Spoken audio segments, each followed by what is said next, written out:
Assalamualaikum dan salam Sarawakku sayang. Bersama saya Hafizah Munirah Mahrab. Berita utama.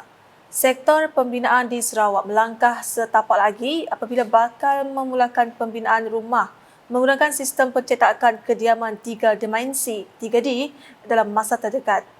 Premier Sarawak Datuk Patinggi Tan Sri Dr. Abang Abdul Rahman Zohari Tun Datuk Abang Openg memberitahu beliau baru-baru ini telah menghantar pasukan dari Perbadanan Pembangunan Ekonomi Sarawak SEDC ke China untuk mempelajari teknologi pencetak 3D yang baru.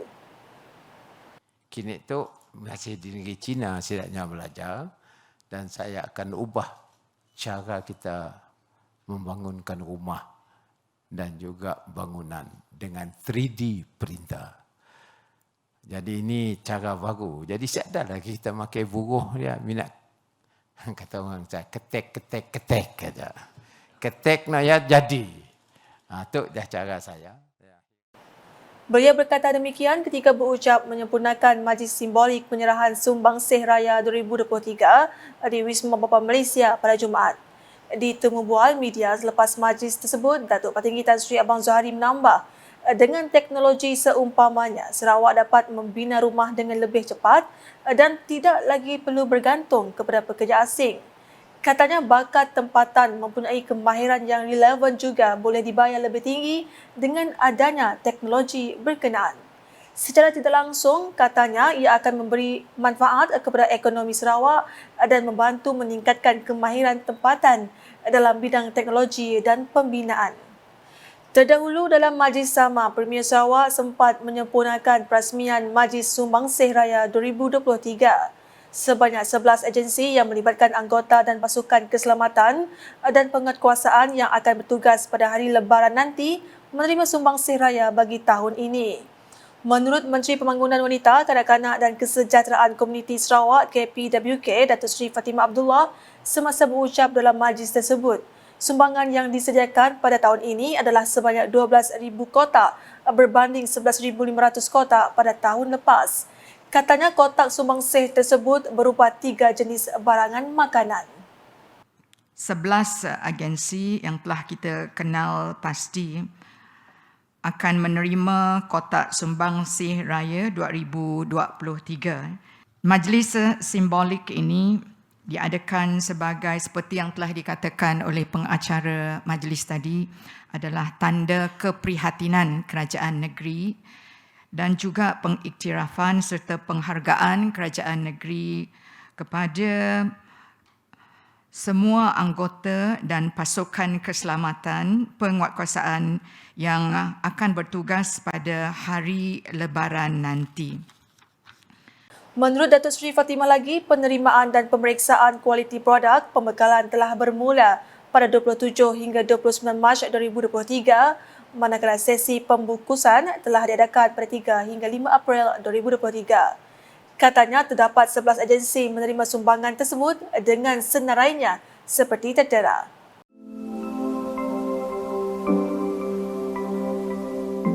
Turut hadir Isteri Premier Sarawak Datuk Ahmad Jumaani Tun Tuanku Bujang, Timbalan Premier Sarawak Datuk Seri Profesor Dr. Sim Kuyan dan Timbalan-Timbalan Menteri KPWK Datuk Rozi Yunus dan Muhammad Raziz Hitam. Laporan seterusnya, Kerajaan Sarawak bekerjasama dengan Asia Pacific Hospice Palliative Care Network APHN dalam usaha meningkatkan promosi dan penyediaan perkhidmatan penjagaan paliatif di negeri ini. Menurut Timbalan Premier Sarawak Datuk Seri Profesor Dr. Sim Kuyan, Kerajaan Sarawak dan APHN bakal menyediakan latihan penjagaan paliatif yang pertama untuk pekerja penjagaan kesihatan di rantau ini. Jelasnya, ini bagi mengambil langkah penting ke arah menambah baik sistem penjagaan kesihatan rakyat dan memastikan pesakit luar bandar maupun bandar menerima penjagaan yang terbaik. And that is important because I always say that any Sarawak can be it the rural area or be it the urban area, you are entitled or you have the right to have similar access to the healthcare. Not just because you are rural and you don't have the right. Beliau berkata demikian ketika menyempurnakan majlis menandatangani Memorandum Persefahaman MOU dengan APHN di Kuching pada Khamis. Mengulas lanjut, Datuk Seri Profesor Dr. Sim berkata, latihan penjagaan paliatif berkenaan merupakan di bawah program utama APHN iaitu program kolaboratif LIEN untuk penjagaan paliatif. Ujarnya, ia juga menerima sokongan padu daripada Kerajaan Sarawak dan Kementerian Kesihatan Sarawak KNS serta Kerjasama Hospital Umum Sarawak termasuk pertubuhan bukan kerajaan NGO. Keperkembangan di Padawan. Kira-kira 400 orang penduduk Kampung Sinar Baru bakal mendapat manfaat daripada pembinaan Dewan Serbaguna baru di kampung tersebut. Pembinaan Dewan Serbaguna itu dilaksanakan di bawah projek transformasi luar bandar RTP, di mana pelaksanaan fasa pertama telah siap dengan menelan kos sebanyak RM200,000 untuk skop kerja termasuk pembinaan struktur logam dan pengisian tanah. Manakala fasa kedua juga akan melibatkan kos sebanyak RM200,000 merangkumi pembinaan pentas, parkir, sambungan bangunan serta dinding. Dalam pada itu, Ahli Dewan Undangan Negeri Batu Kitang, Loka Chiang berkata, beliau juga akan membantu memudahkan penyambungan bekalan air dan pemasangan elektrik untuk bangunan berkenaan.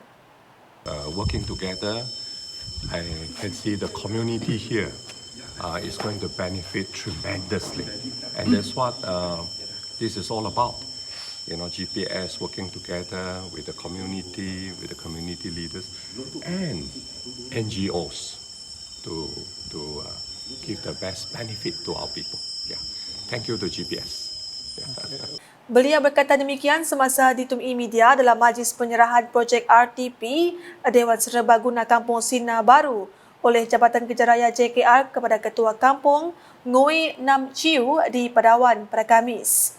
Dalam pada itu, Ngu menzahirkan penghargaan kepada Kerajaan Sarawak atas pelaksanaan projek itu yang akan memberi kemudahan kepada penduduk tempatan.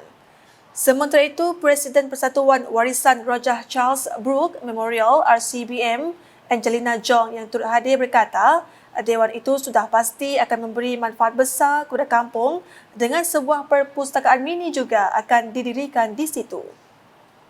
Manakala di Sibu, Ahli Dewan Undangan Negeri Anu Bukit Asik Joseph Chiang Jin Ek berkata, pihaknya masih merancang kandungan acara bagi program The Stage 4.0 yang dicadang dianjurkan pada 28 hingga 30 Julai ini. Menurutnya, beliau bercadang untuk mengubah sedikit kandungan program itu kerana mahu melibatkan lebih ramai komuniti. As I mentioned, that the stage is a platform. It might not be the same every time, of the performing and singing and dancing. 4.0, I would like to change a bit. I would like to change some of the contents so that we can shoot for more communities to participate in this. Beliau berkata demikian ketika ditemui media dalam penyerahan kutipan dana The Stage 3.0 kepada Destiny for Children DFC di Sibu Life Care Society pada Khamis. Sebanyak RM2,100 berjaya dikutip hasil jualan bunga belon kepada orang ramai dalam program The Stage 3.0 yang diadakan pada penghujung minggu lepas. Katanya lagi, beliau akan membuat pengumuman mengenai isi kandungan The Stage 4.0 pada masa akan datang. Dalam hal itu, DFC katanya memerlukan lebih banyak dana untuk tujuan pendidikan bagi kanak-kanak yang tidak dapat pergi ke sekolah kerajaan, iaitu kanak-kanak warga asing dan kanak-kanak yang masih tidak mempunyai kerakyatan negeri ini. Sedikit perkembangan sukan. Persatuan Sukan Elektronik Sarawak, SESA, bercadang menambah 4 kategori baru dalam acara sukan elektronik pada Temasa Sukan Malaysia Sukma 2024 di Sarawak. Presiden SESA, Afiq Fadili Narawi, memberitahu senarai permainan tersebut telah diserahkan kepada Majlis Sukan Negara untuk diluluskan. Saya dah submit dekat pengarah Majlis Sukan Negeri Sarawak.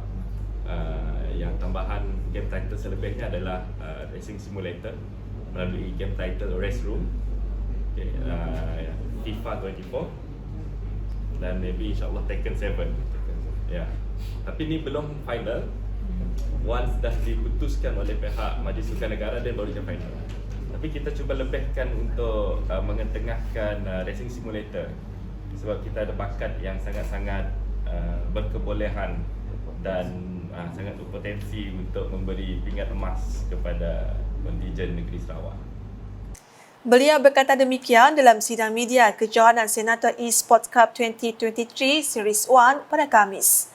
Menyentuh berkenaan kejohanan tersebut, Ahli Dewan Negara Senator Datuk Ahmad Ibrahim berharap ahli-ahli Dewan Negara lain akan terus menyokong isukan.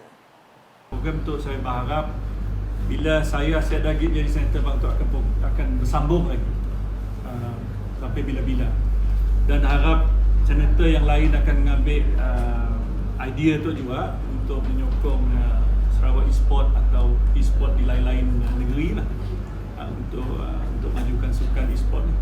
Ya.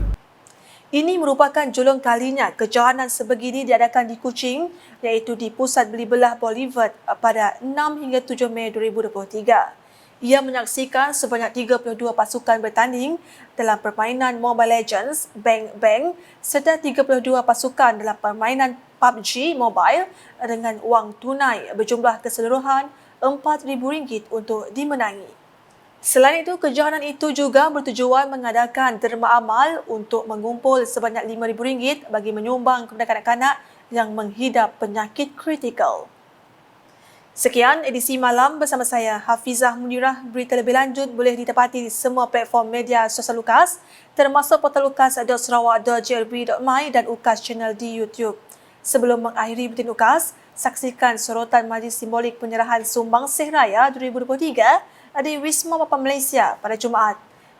#menyebar fakta. Salam UKAS.